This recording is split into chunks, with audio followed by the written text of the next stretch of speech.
2 de julio de 2001, 7:30 de la mañana. En una cabaña oculta dentro de los pinos, mientras México apenas abría los ojos, Vicente Fox contraía matrimonio en secreto con Marta Sahagún, su vocera, su sombra, la mujer que muchos ya identificaban como la auténtica voz detrás del mandatario. No hubo cámaras, no hubo multitud, no hubo celebración nacional, solamente 4 testigos, una puerta cerrada y una ausencia que pesaba más que cualquier discurso. Los hijos de ambos no estaban presentes. Afuera, el país todavía celebraba la alternancia, el fin de más de 70 años de dominio del PRI, la promesa de una democracia limpia. Adentro, según versiones periodísticas que años después estremecerían a México, comenzaba otra historia, una historia de ambición, rituales oscuros, gotas llamadas vitaminas, dinero de los pobres y una familia que presuntamente aprendió a confundir el poder público con una herencia privada. Durante años se habló de brujería en Los Pinos, de una santera cercana de Elba Ester Gordillo abriendo puertas invisibles, de un supuesto padre Felipe Campos, de frascos misteriosos, de Toloache, de fotografías quemadas y enemigos marcados en silencio. También se habló de Vamos México, de Lotería Nacional, de Transforma México, de más de 110 millones de pesos bajo sospecha, de libros pagados con dinero público, de logos cambiados, de obras de caridad convertidas en propaganda. Si te está gustando esta historia, no olvides suscribirte al canal para no perderte más contenido como este. Pero eso no fue todo. Mientras Marta aparecía como primera dama, sus hijos Briviesca eran señalados en investigaciones por IPAB, Bancrece, Oceanografía y contratos vinculados a Pemex, casas de familias endeudadas, millones de pesos, empresas que crecían demasiado rápido, expedientes que nunca dejaron de oler a privilegio. Hoy, más de 2 décadas después, la pregunta sigue abierta. ¿Fue Marta Sahagún solo una mujer ambiciosa dentro del poder? ¿O fue la pieza central de una maquinaria que mezcló fe, superstición, dinero y familia hasta pudrir el sueño democrático de México? Pero antes de entender esa puerta cerrada en Los Pinos, hay que regresar al origen de Marta Sahagún, cuando todavía no era la mujer más temida del sexenio, sino una niña formada entre rezos, obediencia y una hambre de poder que nadie vio venir. Todo comenzó lejos de los reflectores presidenciales, lejos de las cámaras, lejos de esa cabaña cerrada en Los Pinos, donde años después México despertaría con una pregunta que todavía incomoda. Zamora, Michoacán, 10 de abril de 1953, una ciudad de campanas, colegios religiosos, familias que medían la reputación como si fuera una herencia sagrada y silencios que pesaban más que las palabras. Ahí nació Marta Sahagún, no en un palacio, no en una dinastía política. Nació en una tierra donde la fe católica no era solo una creencia, era una estructura completa de vida. La misa, el apellido, la obediencia, la apariencia, todo importaba, todo se vigilaba, todo se juzgaba. Y desde niña, Marta aprendió algo que después usaría mejor que nadie. En México, la imagen puede abrir puertas que el poder todavía no se atreve a tocar. Su padre, Alberto Sahagún de la Parra, pertenecía a ese mundo católico profundo, cercano a círculos religiosos influyentes. Según versiones recogidas por la prensa, conoció desde joven a Marcial Maciel, el fundador de los Legionarios de Cristo, una figura que durante décadas fue vista como intocable hasta que su nombre terminó rodeado por uno de los escándalos más oscuros de la Iglesia moderna. Guarda ese nombre. Marcial Maciel. Porque la sombra de los legionarios volverá mucho después, cuando la historia de Marta ya no sea una historia de fe, sino de dinero, influencia y sospecha. En los años 90, Marta no era todavía la mujer que caminaba por Los Pinos como si el lugar le perteneciera. Era una mujer de Celaya, Guanajuato, vinculada al ambiente conservador, madre de 3 hijos, esposa de Manuel Briviesca Godoy y participante activa en círculos religiosos como Regnum Christi, donde llegó a manejar responsabilidades financieras. Por fuera todo parecía ordenado. Matrimonio, hijos, iglesia, negocio familiar, una vida respetable. Pero debajo de esa superficie había otra cosa. Había hambre, no hambre de comida, hambre de mando, hambre de ser vista, hambre de dejar de ser una mujer más dentro de una estructura donde los hombres hablaban y las mujeres sonreían. Marta no quería solo acompañar, quería decidir, no quería solo organizar eventos, quería entrar al cuarto donde se repartía el poder. Y entonces apareció Vicente Fox. Fox era alto, ruidoso, impulsivo, diferente. En Guanajuato, su figura crecía como una promesa contra el viejo régimen priista. Para muchos era el hombre que podía romper 70 años de dominio político. Para Marta fue algo más peligroso, una puerta. Primero se acercó como operadora de comunicación, luego como colaboradora indispensable, después como voz cercana. Y poco a poco, según quienes observaron aquellos años, la relación política se volvió una relación de dependencia emocional y estratégica. Fox necesitaba orden, Marta necesitaba acceso. Él tenía el carisma, ella tenía la disciplina, él encendía multitudes, ella entendía cómo administrar esa luz, pero el precio fue creciendo. Su matrimonio con Manuel Briviesca se fue rompiendo hasta quedar atrás. La separación llegó en 1998, el divorcio en el año 2000. Y mientras Fox avanzaba hacia la presidencia, Marta avanzaba hacia el centro de su vida. No caminaba detrás, caminaba al lado, a veces, según sus críticos, demasiado cerca del timón. Cuando entró a Los Pinos, descubrió que el poder no se entrega con una banda presidencial, ni con una sonrisa. Se pelea, se arranca, se defiende. Ahí estaban los hombres de confianza de Fox, los operadores, los asesores, los que la miraban como intrusa. Ahí estaban Lino Corrodi, José Luis González, las viejas lealtades, los fantasmas del pasado y sobre todo estaba la sombra de Lilian de la Concha, la exesposa de Fox, como una presencia silenciosa que Marta, según versiones periodísticas, nunca pudo borrar del todo. Piensa en eso un momento. Una mujer formada bajo la idea de la obediencia, entrando al lugar más poderoso del país y sintiendo que todos querían sacarla de ahí. Ahí nació la obsesión. No bastaba ser la esposa, no bastaba ser la vocera, no bastaba ser primera dama. Marta quería ser la fuerza que nadie pudiera mover. Soñó con el 2006.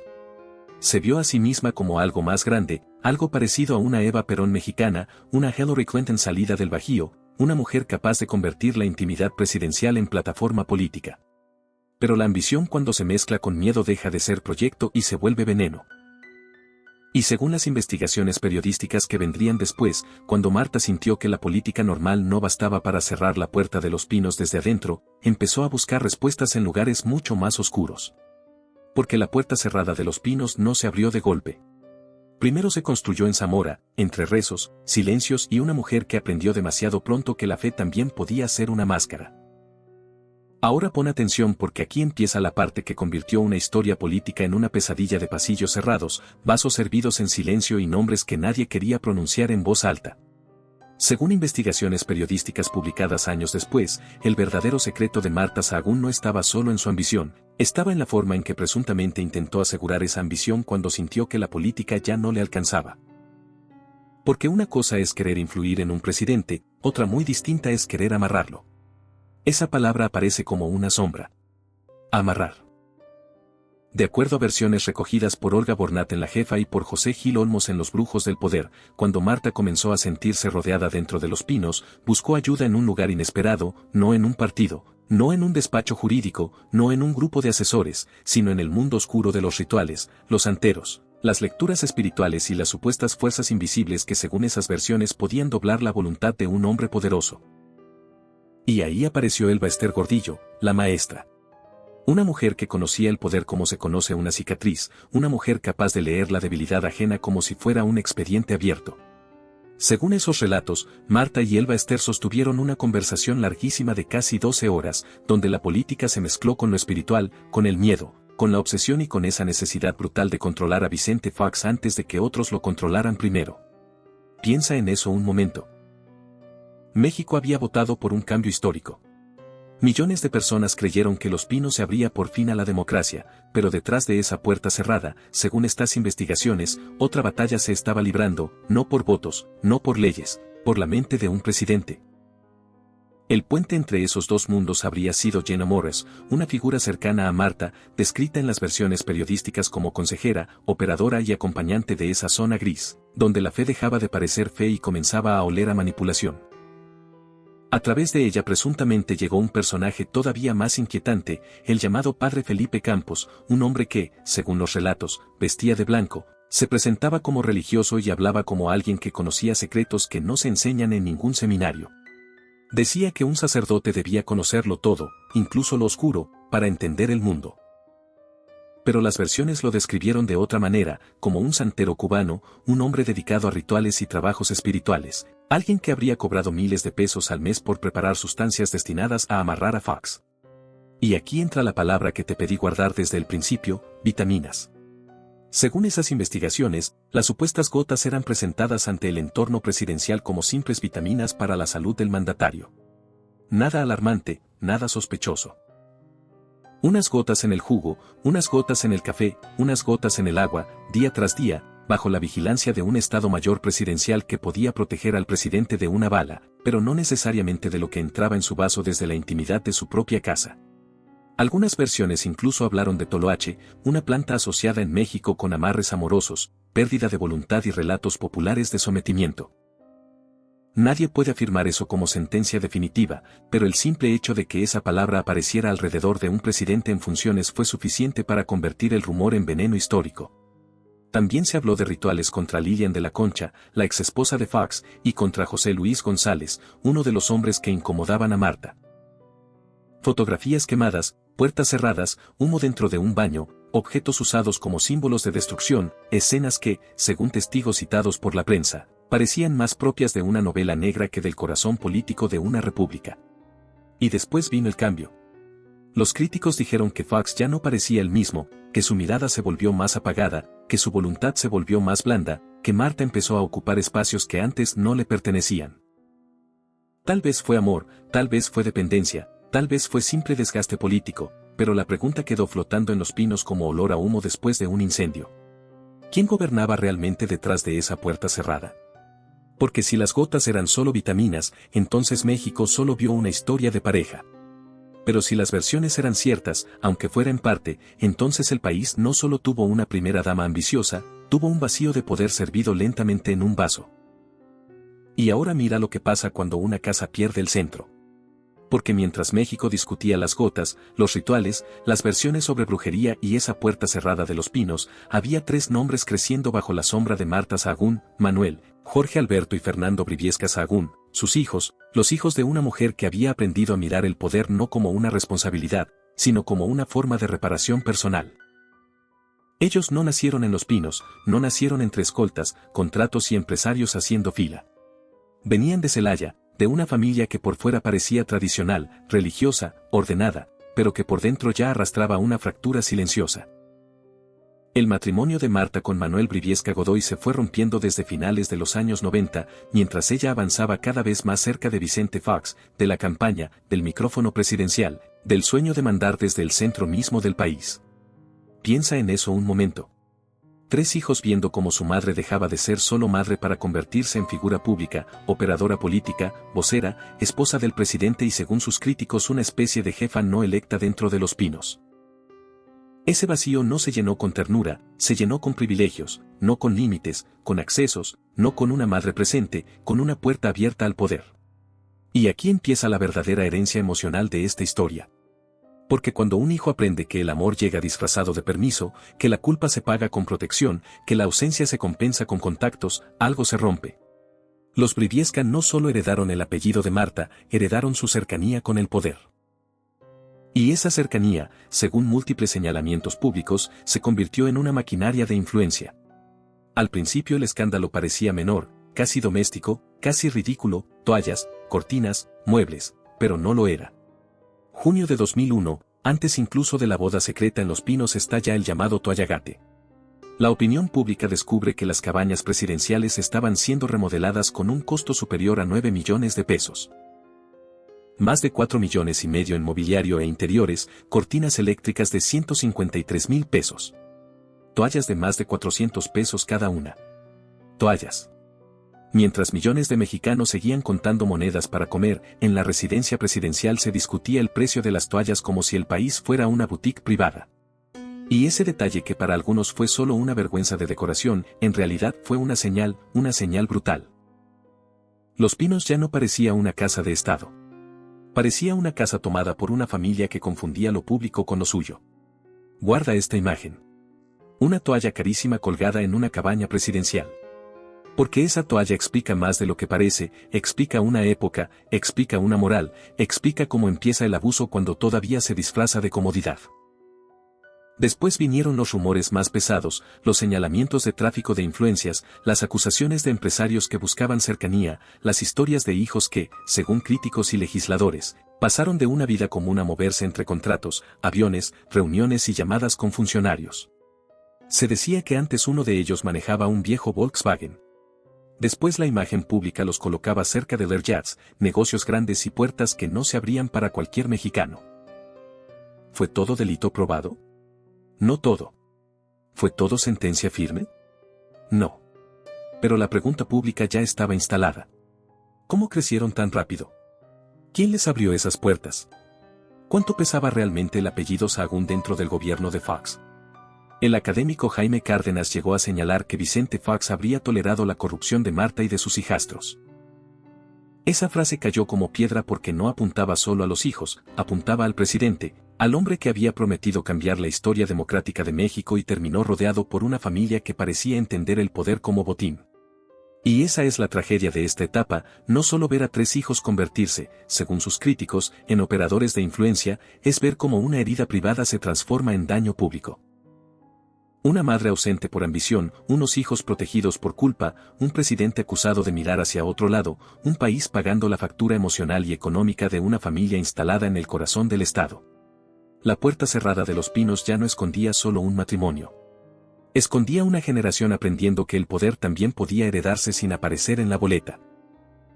Y cuando los hijos descubren que el Estado puede tratarse como propiedad familiar, el siguiente paso ya no son toallas ni cortinas. El siguiente paso es el dinero de los pobres. Si aún no te has suscrito, este es el momento perfecto para hacerlo y seguir descubriendo historias como esta en Artistas al Descubierto. La escena más cruel de esta historia no ocurre en una habitación con velas ni en un baño cerrado con fotografías quemadas. Ocurre en oficinas con aire acondicionado, escritorios limpios, carpetas oficiales y sonrisas de beneficencia. Ahí donde la palabra caridad se pronuncia despacio con voz suave, mientras el dinero empieza a moverse por debajo de la mesa. Vamos México, guarda ese nombre. Porque en apariencia era una fundación para ayudar, para vestir de nobleza el papel de Marta Sahagún como esposa del presidente, para hablar de niños, mujeres, enfermos, pobres, esperanza. Todo lo que un país cansado quería escuchar después de 70 años de promesas rotas. Pero según señalamientos públicos y reportes de aquellos años, detrás de esa imagen impecable empezó a formarse una pregunta venenosa. ¿La ayuda era realmente para los pobres o para construir una maquinaria política alrededor de Marta? Piensa en eso un momento. Una primera dama que no quería quedarse en el DIF como tantas antes. Una mujer que soñaba con 2006.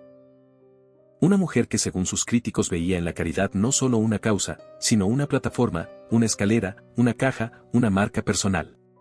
Y entonces apareció la Lotería Nacional. Lotenal no era cualquier institución, era una caja histórica del Estado mexicano construida bajo la idea de que parte de sus recursos debía regresar a la sociedad, a programas sociales, a necesidades públicas, a esa gente que nunca sale en los salones elegantes, pero siempre aparece en los discursos, los pobres, los enfermos, los niños, los invisibles. Pero durante el foxismo esa caja quedó envuelta en sospechas. Según los reportes legislativos de la época, el nombramiento de Laura Valdés Ruiz al frente de la Lotería Nacional abrió una puerta incómoda. Su hermana estaba vinculada al círculo operativo de Vamos México. Y cuando una institución pública queda demasiado cerca de una fundación privada manejada desde el poder presidencial, la frontera entre servicio social y ambición personal empieza a volverse borrosa. Ahí nació Transforma México, un fideicomiso señalado por legisladores como una estructura irregular. Se habló de 110 millones, luego de más de 200 millones de pesos, dinero proveniente de excedentes de la Lotería Nacional, que según las acusaciones, debió terminar en la tesorería de la Federación, pero habría sido canalizado hacia organizaciones cercanas, proyectos seleccionados y redes con aroma de favoritismo. 110 millones, 200 millones. No son cifras frías, son hospitales que pudieron recibir medicinas, son escuelas que pudieron tener techos, son comunidades que pudieron ver agua potable, son tratamientos, becas, sillas de ruedas, alimentos. Pero en la narrativa pública ese dinero empezó a quedar atrapado en una palabra maldita, opacidad. Y aquí viene otro detalle que tienes que guardar. Conaliteg. En 2012 imprimieron 1,5 millones de libros antidrogas con recursos públicos bajo participación de las Secretarías de Educación y Salud. Pero según las denuncias periodísticas, la obra terminó usada para promover la imagen de Vamos México. Se habló de logos sustituidos, prólogos cambiados. Presencia de Marta en un material pagado por el Estado, como si la ayuda pública hubiera sido vestida con el rostro de una sola mujer. No era solo imprimir libros, era apropiarse del mérito, era tomar dinero público y convertirlo en propaganda moral. Mientras tanto, La fundación organizaba eventos elegantes, cenas, subastas, luces, vestidos de diseñador, artistas invitados y premios que parecían más propios de una gala de élite que de una causa dedicada a los más vulnerables. Y cada vez que alguien preguntaba cuánto entraba, cuánto salía, quién decidía y quién recibía, la respuesta parecía llegar envuelta en niebla. La puerta cerrada de los Pinos ya no escondía solo gotas llamadas vitaminas, también escondía recibos, transferencias, fideicomisos, libros, nombres familiares y una pregunta que no se fue nunca. ¿Quién se benefició realmente con el dinero de los pobres? Porque cuando la caridad se convierte en instrumento de poder, deja de ser caridad, se vuelve disfraz. Y debajo de ese disfraz, México empezó a ver algo mucho más grande que una fundación. Empezó a ver una maquinaria. Ahora sí, llegamos al punto donde la historia deja de parecer un escándalo de familia y empieza a aparecer una maquinaria nacional. Porque una cosa era la cabaña de los Pinos, una cosa eran las toallas, las cortinas, los eventos de caridad, los libros con logos cambiados, las cenas elegantes y las preguntas sobre Vamos México. Pero otra cosa muy distinta era tocar las casas de miles de familias endeudadas. Otra cosa era acercarse al petróleo. Otra cosa era convertir la tragedia económica de un país en oportunidad privada. Guarda estos dos nombres. IPAB, Oceanografía. Los vas a necesitar para entender cómo la puerta cerrada de los Pinos dejó de proteger solo secretos íntimos y empezó a cubrir operaciones que, según investigaciones legislativas y periodísticas, olían a saqueo institucional. Después de la crisis bancaria, México había quedado lleno de deudas, expedientes, hipotecas, familias quebradas y casas perdidas, gente común. Gente que no tenía abogados caros ni teléfonos directos a funcionarios. Padres que firmaron créditos creyendo que podrían pagar. Madres que vieron cómo el banco se llevaba la casa donde crecieron sus hijos. Ahí apareció el IPAB, el instituto encargado de administrar los restos de aquel desastre financiero. En teoría, esos bienes debían ayudar a recuperar dinero público. En la práctica, según los señalamientos contra los Briviesca, se abrió una puerta demasiado conveniente. Manuel y Jorge Alberto Briviesca Sahagún, junto con empresarios cercanos como Miguel Coury-Simán y la empresa Construcciones Prácticas fueron vinculados a operaciones sobre paquetes inmobiliarios que antes pertenecían a carteras vencidas de Bancrece. Y aquí viene el número que golpea como piedra. Más de 7.700 viviendas. Casas, no papeles, no simples activos. Casas donde alguna vez hubo mesas, camas, fotografías, patios, llaves, deudas, miedo. Según las acusaciones revisadas por la comisión investigadora encabezada por Jesús González Esmal, esos paquetes tenían un valor contable calculado entre 1.183 y 1.327 millones de pesos, pero habrían terminado siendo adquiridos por montos ridículamente inferiores, entre 8 y 34.900.000 pesos.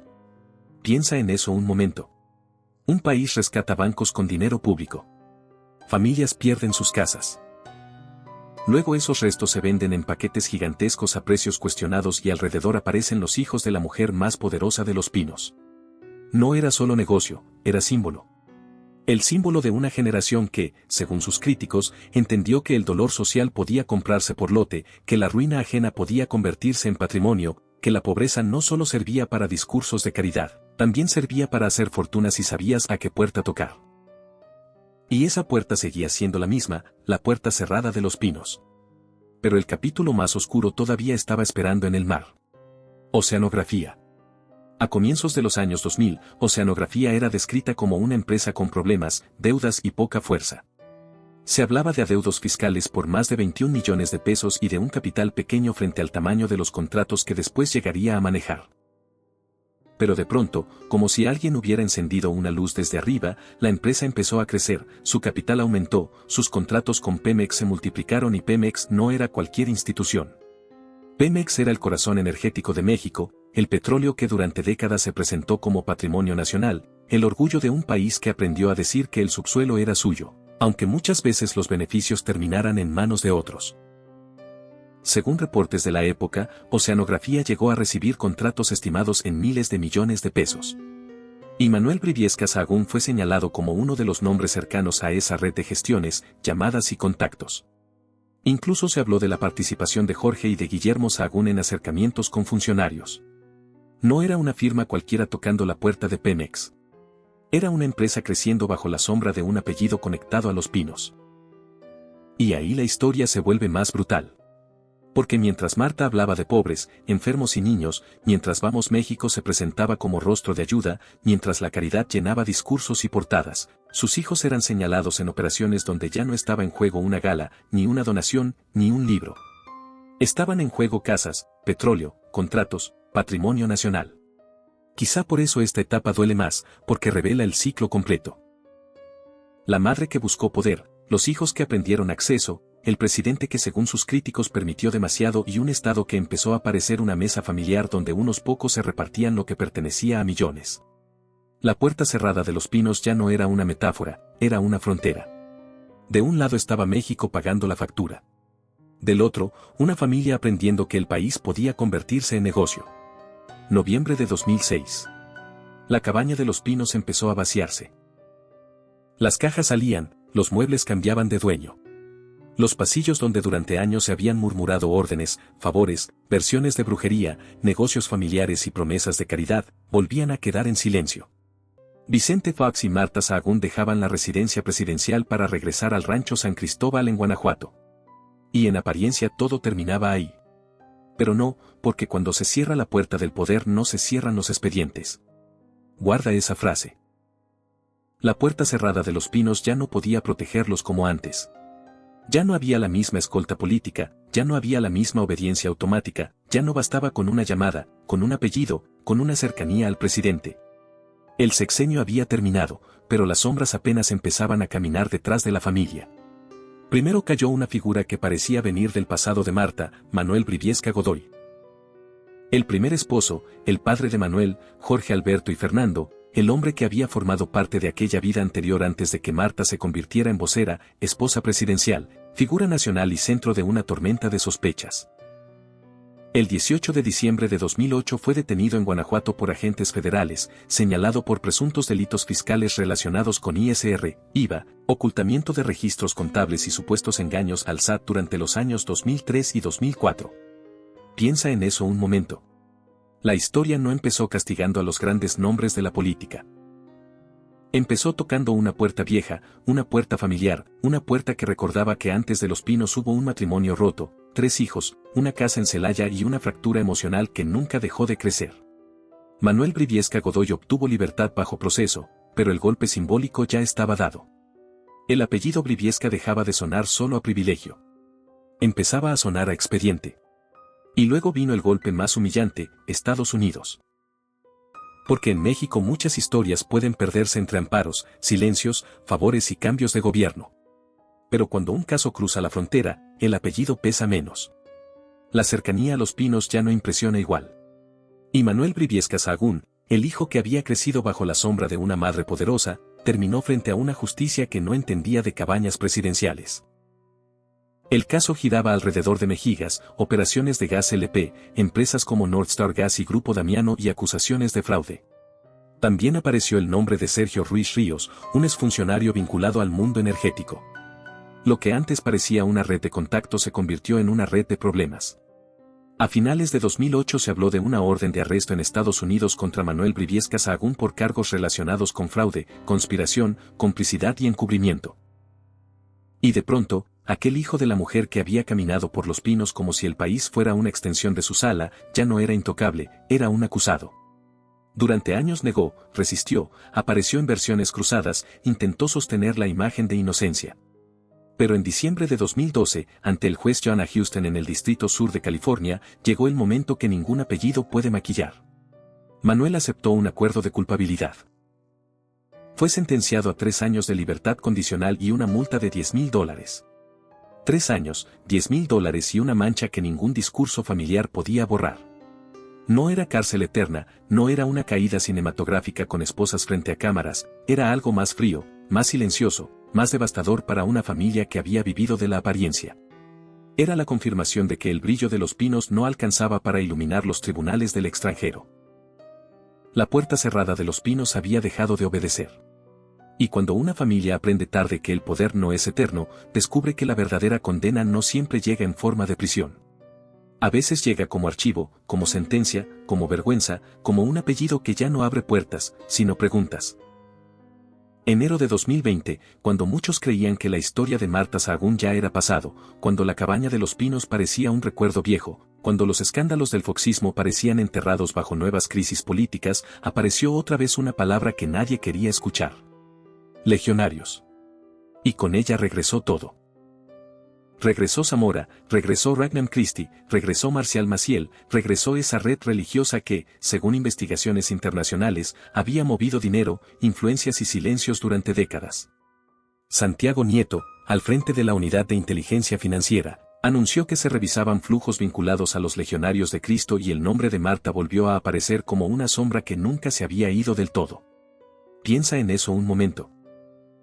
Una mujer que empezó su vida pública envuelta en fe, familia y caridad, terminaba otra vez observada desde el ángulo más frío del poder.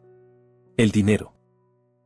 La historia no volvía por una fotografía, no volvía por un vestido, no volvía por una entrevista, volvía por expedientes, por cuentas, por presuntos nexos, por documentos surgidos después de los Paradise Papers de 2017, donde se habló de estructuras financieras en lugares como Luxemburgo, Panamá o Jersey y de fondos como Endangered Ethical Funds, señalado con cerca de $39 millones bajo la órbita legionaria. 39 millones. Guarda esa cifra porque cuando se pone junto a las demás, la biografía deja de parecer una vida y empieza a parecer un mapa de daños. Más de 9 millones de pesos en remodelaciones de los Pinos, cortinas de 153,000 pesos, toallas de más de 400 pesos, de 110 a más de 200 millones de pesos bajo la sombra de Transforma México y la Lotería Nacional.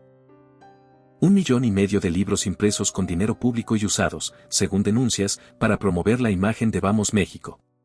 Más de 7,700 viviendas en paquetes inmobiliarios cuestionados, contratos de Pemex alrededor de oceanografía por miles de millones y al centro siempre la misma imagen, la puerta cerrada de los Pinos. Esa puerta que empezó como una boda secreta el 2 de julio de 2001. Esa puerta que según versiones periodísticas escondió gotas llamadas vitaminas, rituales, asesores espirituales, ambiciones presidenciales y una familia aprendiendo que el Estado podía sentirse como propiedad privada. Esa puerta que durante años pareció protegerlo todo hasta que el tiempo empezó a abrirla desde afuera. Marta no llegó a ser presidenta, no se convirtió en la Eva Perón mexicana que algunos decían que imaginaba. No heredó el poder como proyecto histórico. Heredó preguntas sobre la caridad, preguntas sobre sus hijos, preguntas sobre el dinero, preguntas sobre la fe usada como escudo. Preguntas sobre un país que creyó haber despertado del viejo régimen y terminó mirando otra forma de oscuridad. Tal vez nunca exista una sola sentencia capaz de explicar todo. Tal vez muchos expedientes queden abiertos, incompletos, discutidos, negados. Pero la historia no siempre castiga con cárcel, a veces castiga con memoria. Y en la memoria de México, Marta Sahagún no quedó solo como la esposa de Vicente Fox, quedó como la mujer detrás de una puerta cerrada donde la promesa democrática empezó a oler a ambición, a superstición, a dinero opaco y a pobres convertidos en bandera. Porque el verdadero legado no está en las galas ni en los discursos, está en lo que hiciste cuando nadie podía detenerte. Si esta historia te impactó tanto como a nosotros, suscríbete ahora a Artistas al Descubierto y activa la campanita para no perderte ningún contenido.